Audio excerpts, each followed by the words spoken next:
พี่น้องเอ้ยนอนได้กัน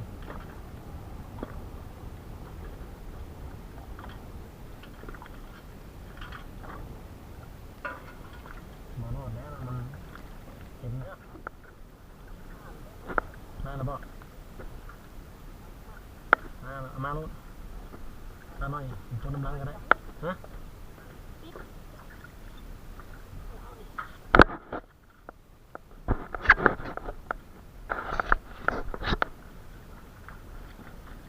หมูว่าเกิดพุทธปาถ่าย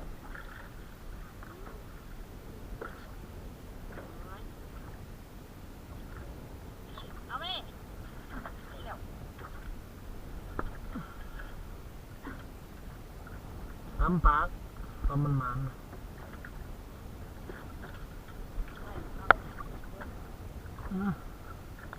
เนาะมันขึ้น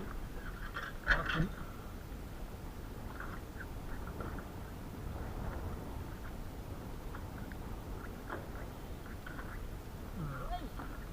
เรามีพุทธปลาเนี่ยเรามีอื่นเราพุทธปลาเด้อ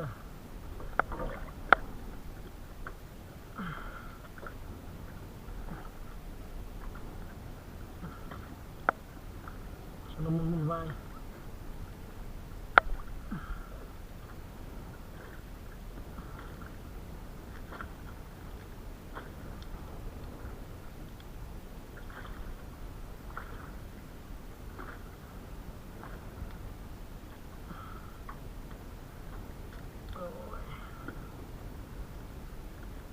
บายแล้ว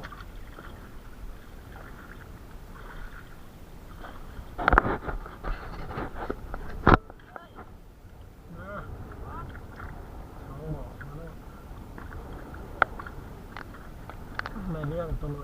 นอนได้มาเลยนะ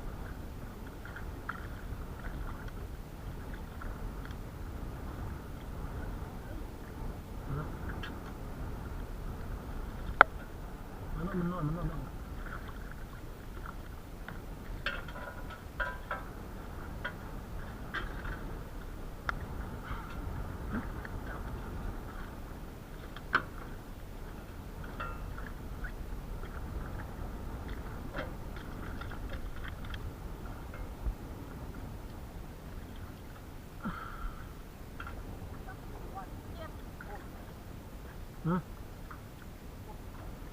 มันจะมีของไหมมัน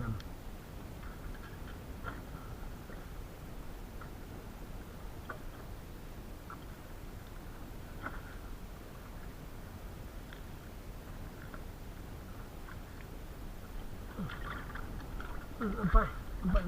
ตรงนี้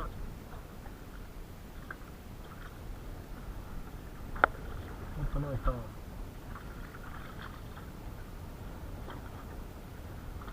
ปลามองซีตัวนี้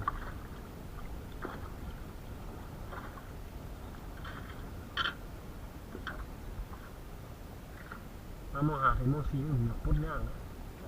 มันหล่นไป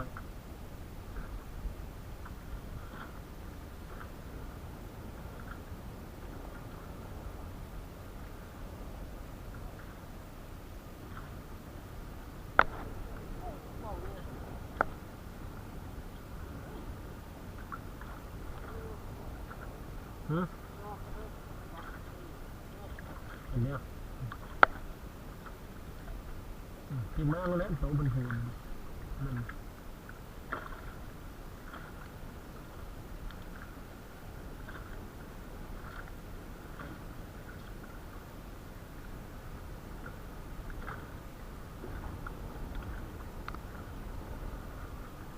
มาปิดเด้อพี่น้องเอ้ยไม่ใช่แมนระเบิด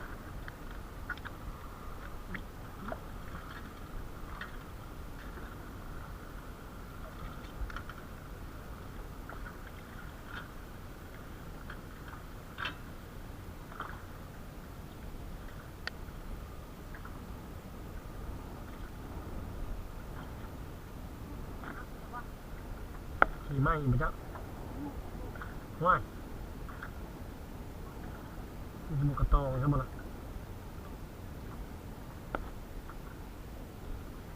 อ้าวเป็นยังไงวะ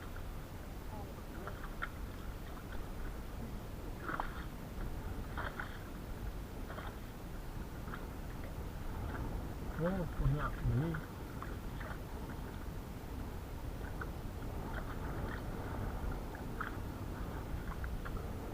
ไปยังไงเนี่ย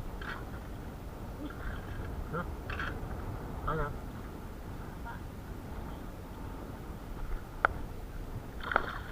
ไปแล้วเนาะเดี๋ยวตัวนั้นมันมาติดแล้วนี่มันต้นอะไรมันมาย่างบุดย่างผีระเบิดแล้วจะเสียอะไรตัวนี้เนี่ย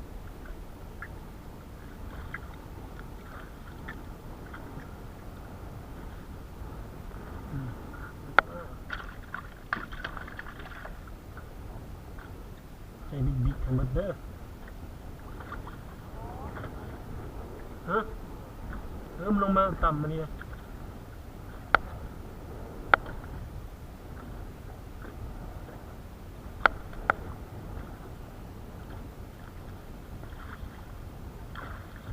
โอ้ย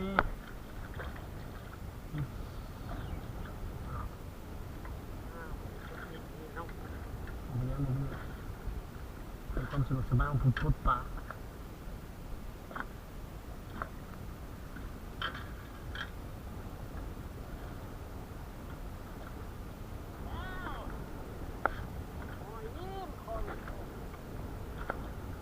อ้าวมา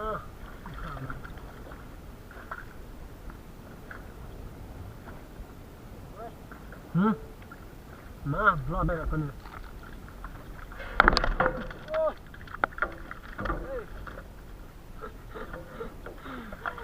นักให้ยินทั้งเด็ดว่านั่งได้เมื่อยได้มันย่องย่อมันยังนักขาก็มีนะไม่ได้ป่ะท้องได้ยุ่มอะไรตัวนี้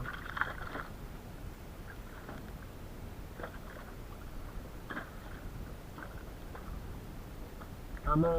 แปะเด้พี่น้องเด้ทำนี่รอดได้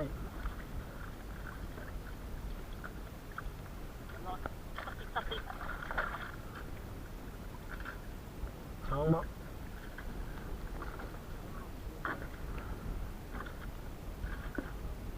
เนี่ยพวกอายุยังมีสิ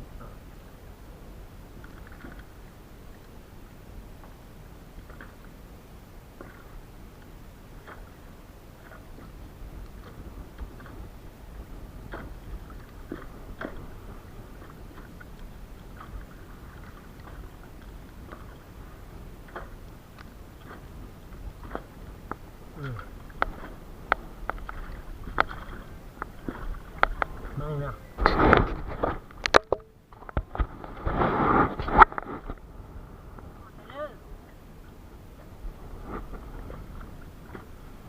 จำเป็นต้องอยู่กลางคลอง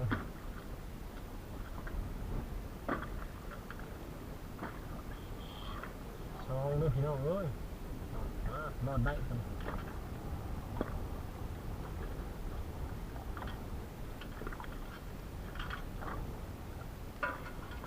มารอดแล้วมันเห็นนะ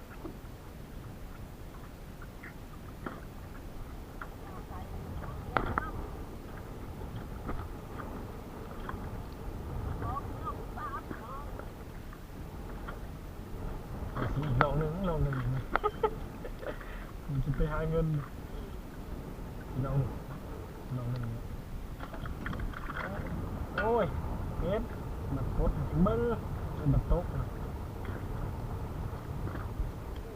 หลายเนาะมาหน้า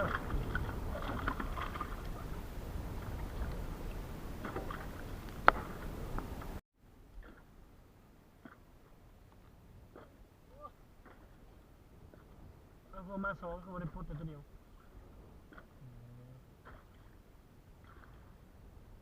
รอดไปเอาแม่ไป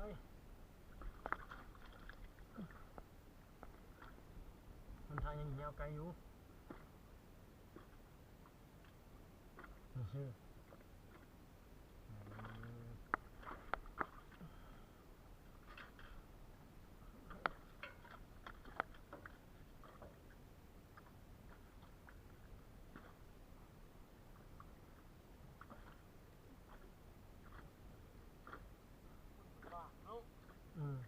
เอาไปปิด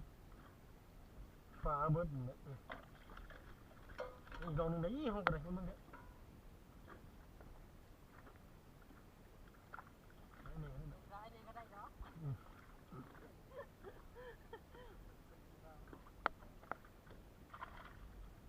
กำลังถือ อืม โอ้ยเด็กใครเดินเล็กนาแล้วกันจะเสียดายได้ไปสำหรับนี่ดี มันไม่เอา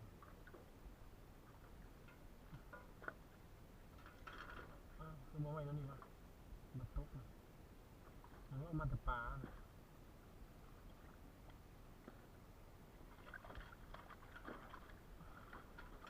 เอ้าอันนี้ก็มันเขาเอาไม้อย่างนี้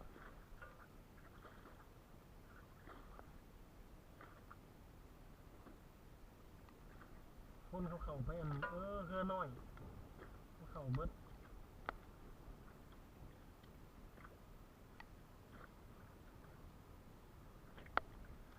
เข้าหมดแล้วเขา อืม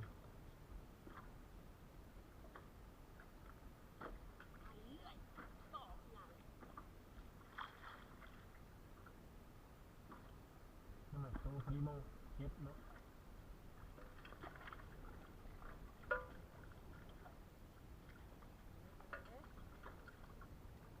กดดันกันเกินเลยมัน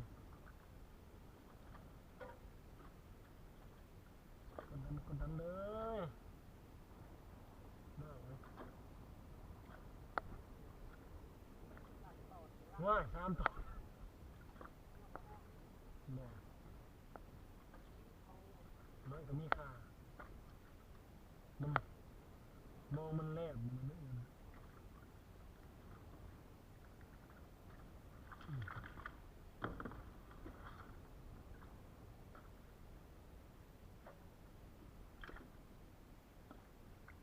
ในบ่อ โอ้หัวกินอีกได้ยังห้ายมันแล้วปีนกันนั่นแล้วมันได้